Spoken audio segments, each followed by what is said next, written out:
شامی حکومت کے سقوط کے بعد عراق ایک نازک صورتحال کا سامنا کر رہا ہے اور اسے ایک ساتھ عالمی دباؤ، سرحدی حالات، داخلی کشیدگی اور سلامتی کے خطرات درپیش ہیں۔ یہ چیلنجز نہ صرف عراق کی سرحدوں کے اندر محدود ہیں بلکہ اس کے اثرات دور دور تک پھیلے ہوئے ہیں۔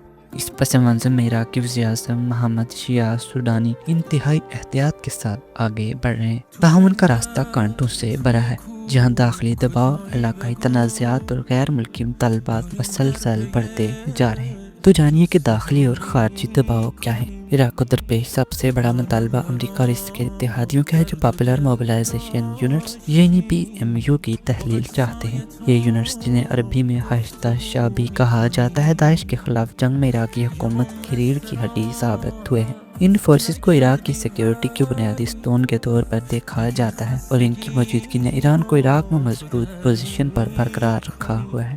یہ دباؤ صرف وزیر اعظم السودانی تک محدود نہیں بلکہ عراق کی اعلیٰ مذہبی اتھارٹی آیت اللہ سید علی سیستانی پر بھی غیر ملکی دباؤ ہے کہ وہ ہشتہ شعبی کو تحلیل کرنے کے لیے اپنی رضامندی ظاہر کریں، لیکن اب تک آیت اللہ سیستانی نے ان فورسز کی تحلیل پر کوئی سمجھوتا نہیں کیا اور یہ امکان کم ہی ہے کہ وہ مستقبل میں بھی ایسا کریں گے۔ تو دیکھیے کہ علاقائی صورتحال اور سلامتی کے کیا خدشات ہیں۔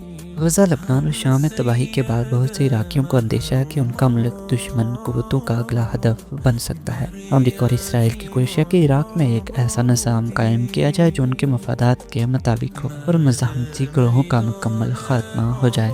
یہی وجہ ہے کہ عراق نے شام کے ساتھ اپنی 600 کلومیٹر طویل سرحد پر سیکیورٹی کے انتہائی سخت انتظامات کیے ہیں۔ عراقی فوج اور ہشتہ شعبی اس علاقے میں چوکس موجودگی برقرار رکھے ہوئے ہیں، جہاں بختر بند بریگیڈز، تھرمل کیمرے اور واچ ٹاورز تعینات کیے گئے ہیں۔ یہ اقدامات 2014 کے داعش کے حملوں کے خوفناک واقعات کو دوبارہ دہرانے سے بچنے کے لیے کیے گئے ہیں۔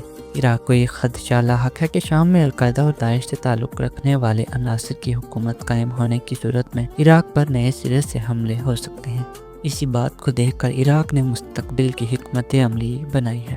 تجزیہ کاروں کا ماننا ہے کہ عراق اگر فوری طور پر نہیں تو مستقبل قریب میں دشمن قوتوں کا اگلا ہدف بن سکتا ہے۔ ان کا مقصد عراق میں نظام حکومت کو تبدیل کرنا ہے، کیونکہ شام میں وہ اپنے زیادہ تر اہداف حاصل کر چکے ہیں۔ اس وقت عراق ایران سے پہلے ان کے لیے سب سے بڑی رکاوٹ ہے۔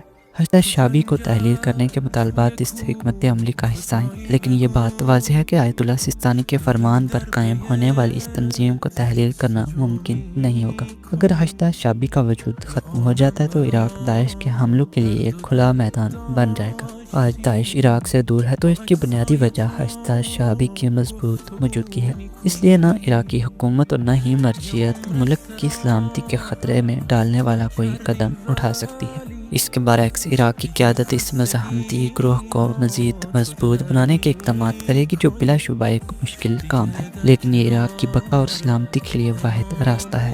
عراق اس وقت ایک نازک موڑ پر کھڑا ہے، جہاں داخلی اور خارجی دباؤ کے باوجود حکومت اور مذہبی قیادت کو متحد ہو کر ملک کی سلامتی اور خود مختاری کے لیے کام کرنا ہوگا۔ یہ ایک مشکل اور طویل سفر ہوگا، لیکن عراقی قوم کی بقا اور اس کے روشن مستقبل کے لیے یہی واحد راستہ ہے۔